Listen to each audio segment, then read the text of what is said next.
Olá, fãs de Cavaleiros do Zodíaco, ficção científica e monstros. Aqui é o Luiz do Monstros e Aventuras, trazendo o episódio 12, analisado aqui, de Cavaleiros do Zodíaco da Crunchyroll, cujo nome é Segredos do Santuário. Então, vambora pra análise, e se gostarem, aproveite para dar o like e coloque suas opiniões e teorias aqui embaixo.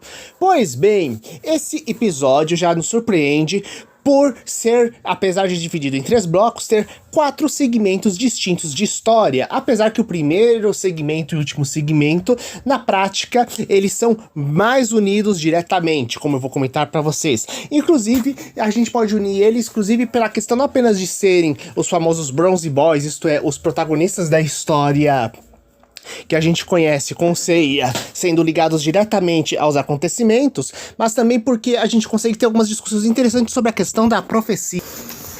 E o que ocorre aqui? Aqui temos Seiya, Shun e Shiryu chegando na casa de Libra e descobrindo que Hyoga de Cisne está preso num esquife de gelo extremamente resistente, que mesmo o poder de um cavaleiro de ouro mal seria capaz de arranhar.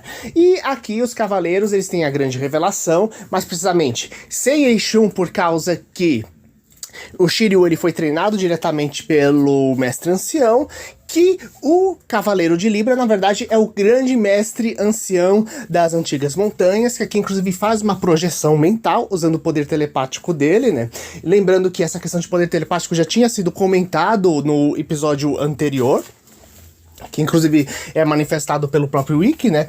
Mas, enfim, aqui é falado que as armas de Libra compõem a armadura de Libra e que são armas que só podem ser autorizadas pela deusa Atena e pelo próprio Cavaleiro de Libra para serem utilizados. Inclusive, é bem interessante porque o Seiya fica impressionado com aquele poder e imagina o quão praticamente invencíveis seriam os Cavaleiros de Ouro, né? Quão extremamente ainda mais fortes eles seriam se tivessem acesso direto aquele poder das armas, né?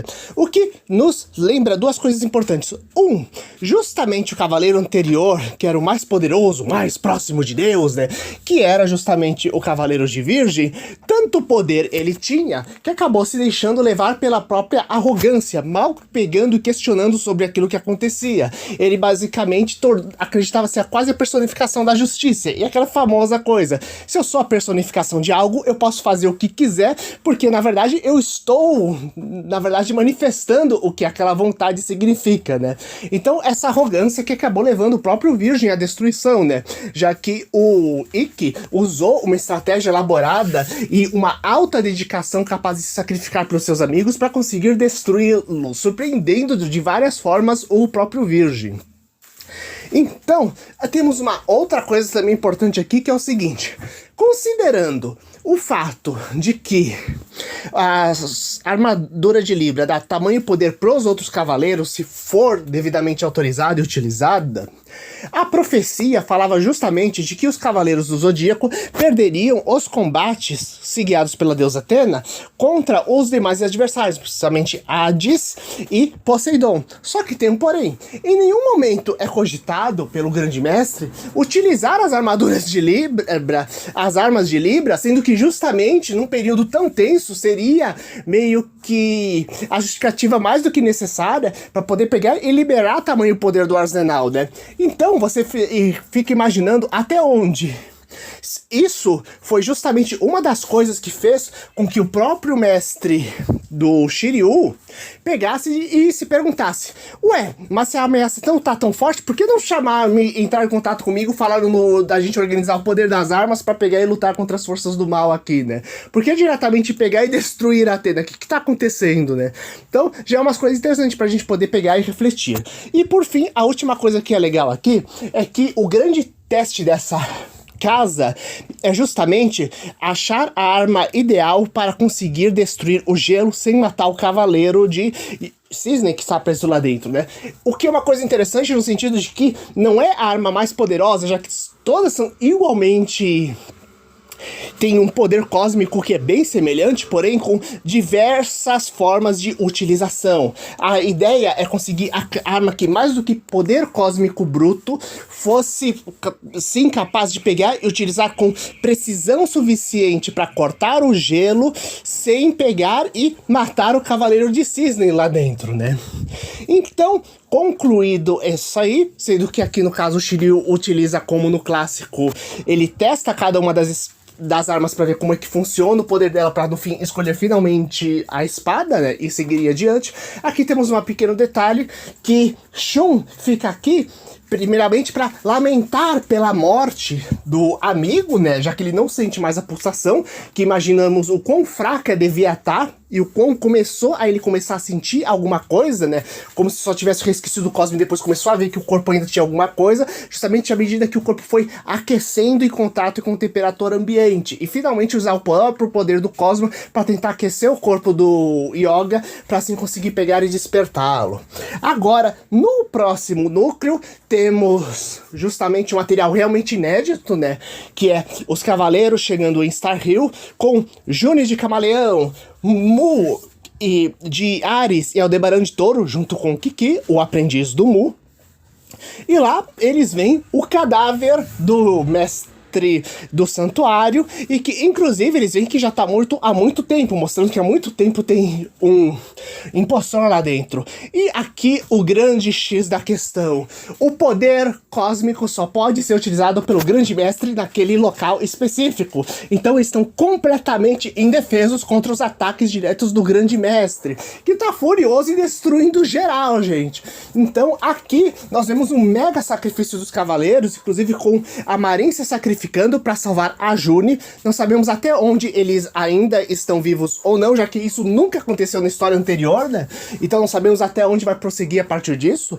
Mas como a Juni, a única sobrevivente dessa revelação, necessário capaz de pegar e levar até o santuário essa informação para poder pegar e o pessoal pegar e se rebelar contra o grande mestre, que é falso. Só que pensem o seguinte: se o grande mestre ele foi assassinado quando estava em meditação no Star Hill, imaginem o nível de poder da pessoa, já que teria que ter sido algo capaz de ultrapassar a barreira de poder que bloqueava até o poder do cosmo dos Cavaleiros de Ouro lá dentro, galera.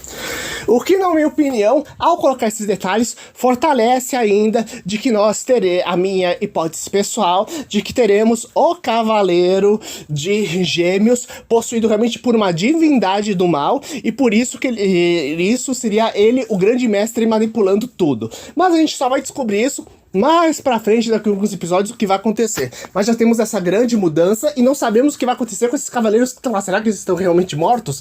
Será que a gente vai ter Mu e Aldebaran tendo que pegar e se levantar sem poderes, tentando conseguir escapar de Star Hill? Vamos descobrir mais pra frente. Mas agora o próximo bloco de episódio nos mostra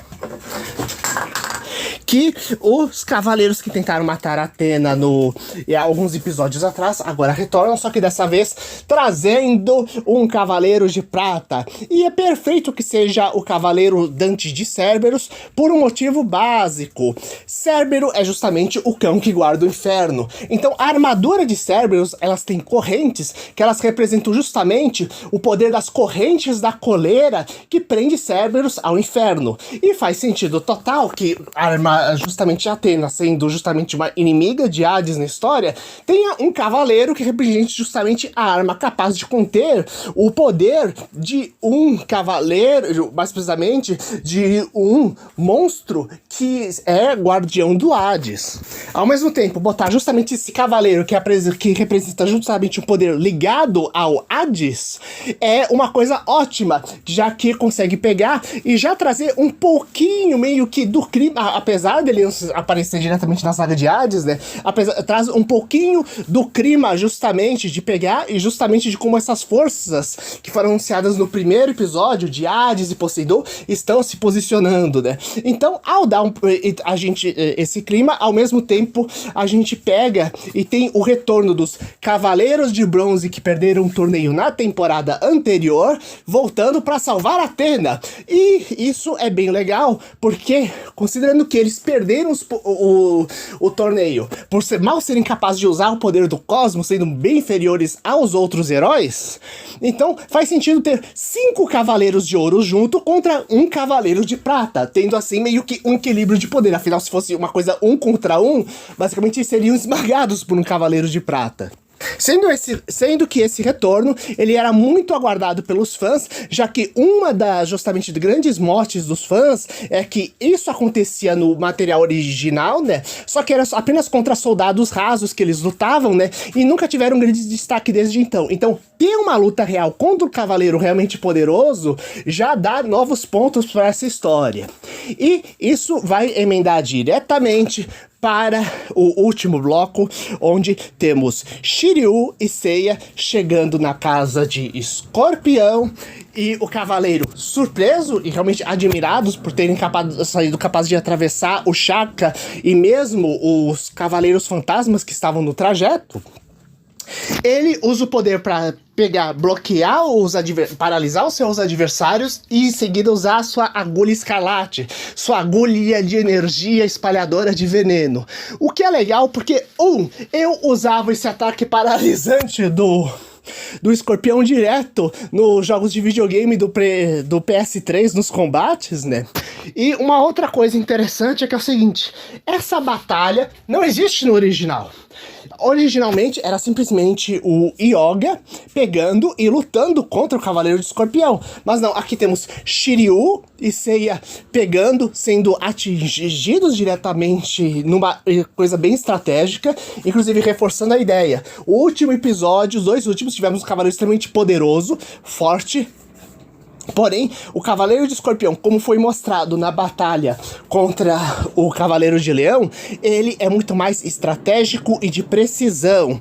Isto é um combate muito mais elaborado. Por isso ele usa 2 golpes em sequência, né? O paralisante e justamente o ataque venenoso contra os heróis. Só que, mostrando mais uma vez a nível de determinação dele, Seiya de Pegasus se levanta queimando o cosmos para pegar e atacar o Escorpião. Coisa que é uma surpresa total, já que ele imaginava que apenas um cavaleiro de ouro como o próprio Aioria de Sagitário, de Leão, seria capaz de pegar e ter tamanha força de vontade, né? Então nós temos quebrada já logo de cara um pouco das crenças do Escorpião relativo a isso. E a quebra dessas crenças não é simplesmente, nossa, como um cavaleiro pode ser tão poderoso, mas uma coisa importante, temos que lembrar que o principal elemento para ajudar a fortalecer contra a questão da profecia da deusa Atena é a existência da segunda profecia, melhor, da segunda lenda, que dizia que o Cavaleiro de Pegasus seria capaz de pegar e sempre guardar o poder da deusa, que era considerado quase uma história, um conto de fadas dentro do santuário. E o Cavaleiro de Pegasus, ao mostrar tamanho poder pro Escorpião, ele tá mostrando que, olha, essa lenda pode ser muito verdade. Além disso, ao ver cavaleiros com tamanho poder, temos que lembrar, quando retornamos diretamente para a profecia, a gente pensa na seguinte questão. Se temos cavaleiros que teoricamente são só cavaleiros de bronze capazes de chegar a tamanho poder, então existe sim a possibilidade de todos nós chegarmos com níveis muito altos de poder, o suficiente para conseguir defender a deusa e ultrapassar os desafios da profecia. Então, a história, mais precisamente esse episódio termina aqui, com os próximos já estão em produção, mais 12 episódios estão confirmados que vão concluir toda a saga dos Cavaleiros do Zodíaco na Netflix, e aqui fica a grande pergunta. Mu e Aldebaran estão mortos?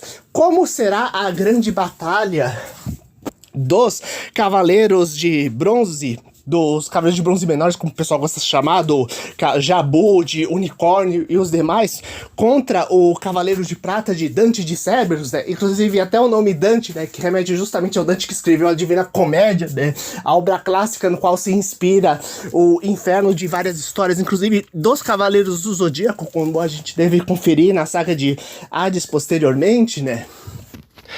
Como a June vai se portar e quais serão os adversários que ela enfrentará ao longo da história, né? Inclusive, como será que vai se desenvolver o resto dessa batalha de Escorpião e com os demais cavaleiros, considerando essa mudança brutal que teve no início da história contra o Cavaleiro de Escorpião, dessa forma de batalha que a gente não teve, né? O que é bem interessante, porque em tudo isso, Cavaleiros do Zodíaco começa a dar uma aproximada ainda mais dos filmes.